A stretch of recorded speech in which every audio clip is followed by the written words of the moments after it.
So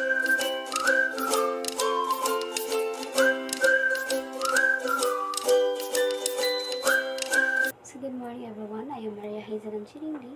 So now we're gonna talk about the types of bilingual education. There are two types of forms in bilingual education, and that is the weak and the strong. So the first type of program in weak is submersion. They place the student in the classroom where they are expected to learn a foreign language and does not allow students to use their own language. They also believe that they help students adapt to society as soon as possible so that they could survive in the future. But it was likely to result in the psychological damage of losing their own language skills. For example, Juana is a pure Bisaya, then her language that she knows is only Cebuano, but she enrolled to a school that has a foreign language. When Juana arrived at school in the first of class, the teacher reminded the student to talk only a foreign language that is a Chinese, because her course is HTM and they need to learn about Chinese language to connect the Chinese people. So the second type of program is submersion with withdrawal classes, sheltered English. The minority language children are taken out for compensatory. Example of this is when Anna was a first year, she had a minor subject, but when she enrolled for her second year as a college, she shocked that all of her subject is a major, and the minor subject has been removed. So the third type of program is secret languages. The minority language speakers and majority language speakers are completely divided.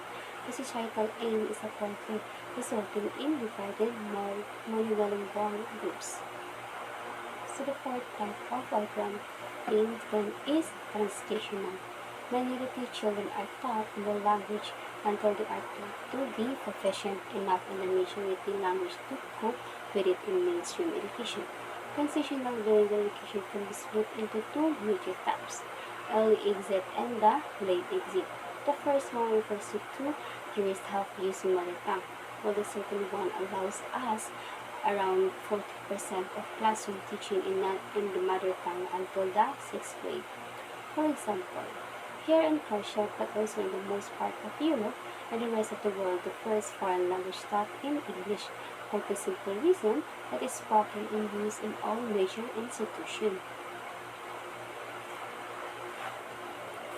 Lastly, the sixth type of program of weak bilingual education is separatist.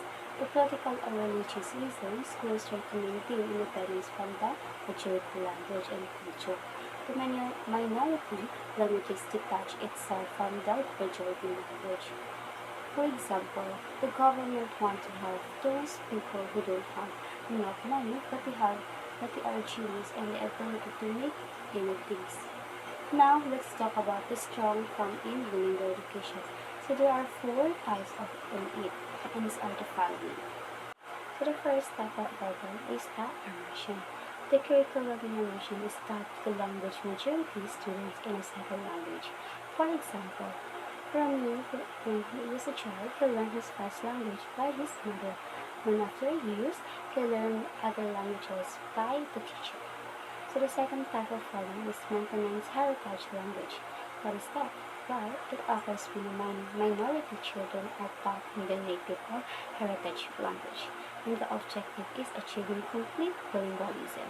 So for example, Ramon is living in the mountain, and the only languages that he knows is her language in there. But when Ramon studied in the city, he explored and learned at the same time of other languages. So the third type of program is two-way dual language. The two languages are used in a balanced way in the classroom, alternate using two languages weekly, daily in subject and etc.